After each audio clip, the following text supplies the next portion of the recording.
नमस्कार दोस्तों। जब ईरान और इजरायल के बीच तनाव अपने चरम पर पहुंच चुका था, चारों ओर मिसाइल बरस रही थी, आसमान में बम वर्षक विमान मंडरा रहे थे और जमीनी हमले उसकी बात करें तो आशंका बढ़ती जा रही थी।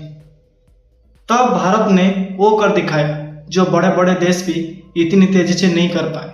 जी हाँ दोस्तों, भारत ने ऑपरेशन सिंदूर उसके तहत युद्ध के मुहाने से 4,244 भारतीय नागरिकों को सुरक्षित निकालकर दुनिया के सामने एक बार फिर नो वन लिफ्ट बिहाइंड नीति को सिद्ध कर दिया। विदेश मंत्रालय ने स्पष्ट शब्द से कहा, भारतीय नागरिकों की सुरक्षा हमारे लिए सर्वोपरि है। चाहे दुनिया के किसी भी कोने में संकट क्यों ना हो, भारत अपने लोगों के साथ हमेशा खड़ा रहेगा। इस ऑपरेशन की तेजी, रणनीति और मानवीय संवेदना ने भारत के रेस्क्यू इतिहास में एक नया अध्याय जोड़ दिया है। दोस्तों, ईरान और इजरायल के बीच हालिया सैन्य टकराव ने पूरे मध्य पूर्व क्षेत्र को जंग के कगार पर ला खड़ा कर दिया। एक तरफ ईरान का मिसाइल हमला, दूसरी तरफ इजरायल की एयर स्ट्राइक। इन दोनों देशों के बीच जब युद्ध की संभावना मजबूत हो रही थी, तब वहां फंसे भारतीय नागरिकों के लिए हालात बेहद खतरनाक हो गए थे। हजारों भारतीय नागरिक, जिनमें छात्र थे, कामगार थे, इंजीनियर थे और परिवार भी शामिल थे, अचानक युद्ध क्षेत्र के भीतर फंस गए। तेहरान, तेल अवीव, हैफा और आसपास के कई शहरों में भारतीय लोग न सिर्फ घबराए हुए थे, बल्कि वहां से निकलने का कोई सुरक्षित रास्ता भी नहीं बचा था। तभी भारत सरकार ने तुरंत ऑपरेशन सिंदूर को लॉन्च करने का फैसला किया। विदेश मंत्रालय के उच्च सूत्रों के मुताबिक जैसे स्थिति गंभीर हुई, विदेश मंत्री डॉक्टर एस जयशंकर ने प्रधानमंत्री नरेंद्र मोदी को तत्काल ब्रीफिंग दी। उसी रात ऑपरेशन सिंदूर की तहत रणनीति पर काम शुरू हो गया। भारतीय वायुसेना, सिविल एविएशन और विदेश मंत्रालय की त्वरित समन्वित टीम बनाई गई। भारत सरकार ने 3 प्रमुख मोर्चा पर ऑपरेशन को अंजाम देने का फैसला किया। पहला, ईरान से निकासी, दूसरा इजरायल से निकासी, तीसरा अंतर्राष्ट्रीय ट्रेजेडी रूट की सुरक्षा। दोस्तों, भारतीय एयरलाइंस और सैन्य विमान दोनों को अलर्ट पर रखा गया। 13 जून की सुबह भारतीय वायुसेना का पहला C-17 ग्लोबमास्टर विमान ईरान के तेहरान एयरपोर्ट पर उतरा। युद्ध का माहौल था, चारों तरफ सुरक्षा बल, हवाई हमले का डर, और इन सब के बावजूद भी भारतीय विमान ने लैंडिंग की। भारतीय दूतावास पहले से ही अपने नागरिकों को रजिस्टर कर रहा था। हजारों लोग एयरपोर्ट पहुंच चुके थे। भीड़ में घबराहट थी, लेकिन भारतीय अधिकारियों ने उन्हें भरोसा दिलाया। तेहरान से पहले फ्लाइट में 350 भारतीयों को सुरक्षित निकाला गया, पहले फ्लाइट में। इसी बीच तेल अवीव में भी ऑपरेशन तेज हुआ। भारतीय दूतावास ने 24/7 कंट्रोल रूम शुरू कर दिया था। भारत से भेजे गए विशेष फ्लाइट्स ने इजरायल से नागरिकों को निकालना शुरू कर दिया। अगले 72 घंटों में लगातार 18 फ्लाइट्स चलाई गई।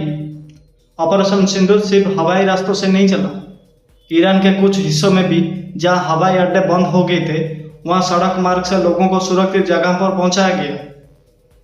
न्यूज एजेंसी से बातचीत में एक अधिकारी ने बताया कि हम कई बार रूट बदलने पड़े, क्योंकि ड्रोन हमले और मिसाइल स्ट्राइक के खतरे लगातार बने हुए थे। फिर भी हम हर नागरिक को सुरक्षित निकालने के लिए डटे रहे। दोस्तों, कई भारतीय छात्रों को इजरायल के बम प्रूफ सेल्स में रखा गया था। उनके लिए विशेष बसें भेजी गई और तत्काल निकासी करवाई गई। इजरायल सेना की मदद से भारतीय अधिकारियों ने तेल अवीव से हाइफा तक सुरक्षित कॉरिडोर सुनिश्चित किया। दोस्तों, विदेश मंत्री एस जयशंकर ने प्रेस कॉन्फ्रेंस में कहा कि ऑपरेशन सिंदूर भारत की प्रतिबद्धता का प्रतीक है। चाहे हमारे नागरिक कहीं भी हो, उनकी सुरक्षा सर्वोच्च प्राथमिकता है। हम हमेशा उनके साथ खड़े हैं। भारत ने इस दौरान कई अंतर्राष्ट्रीय सहयोग भी बनाए। ओमान, जॉर्डन और यूएई ने भारत के फ्लाइट्स को अपने एयर स्पेस और हवाई अड्डे के इस्तेमाल की तुरंत इजाज़त दी। ये दिखाता है कि भारत की कूटनीतिक ताकत कितनी मजबूत हो चुकी है।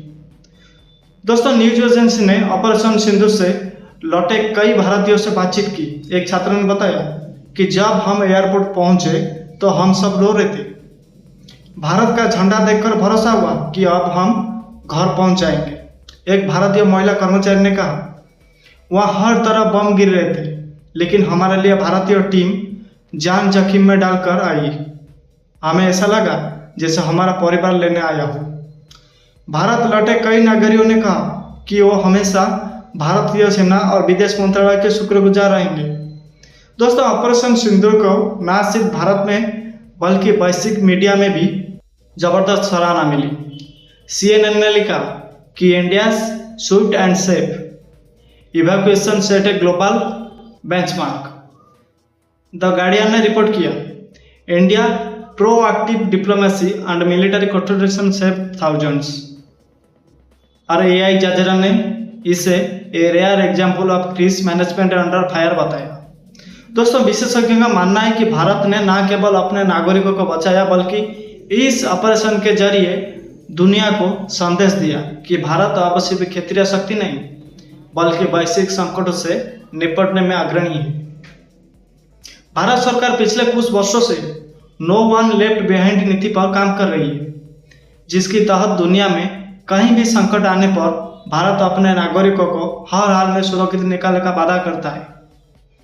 ऑपरेशन गंगा, जो कि यूक्रेन युद्ध के समय हुआ था, ऑपरेशन कावेरी सूडान संकट के समय में हुआ था, और ऑपरेशन देवेंद्र यमन युद्ध के दौरान हुआ था। अब दोस्तों, अब ऑपरेशन सिंधु इस नीति की ताज़ा मिसाल बन गया है।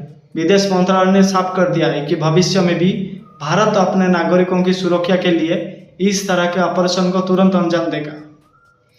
दोस्तों, ऑपरेशन सिंदूर सिर्फ एक निकासी अभियान नहीं था, यह भारत की नीतिगति, प्रतिबद्धता और मानवीय संवेदना और वैश्विक संकट में तेज कार्रवाई का प्रतीक बन गया है। जब मिसाइलें बरस रही थी, जब युद्ध की आशंका सिर पर थी, तो भारत ने दिखा दिया कि उसके नागरिक जहां भी होंगे, भारत उन्हें अकेला नहीं छोड़ेगा।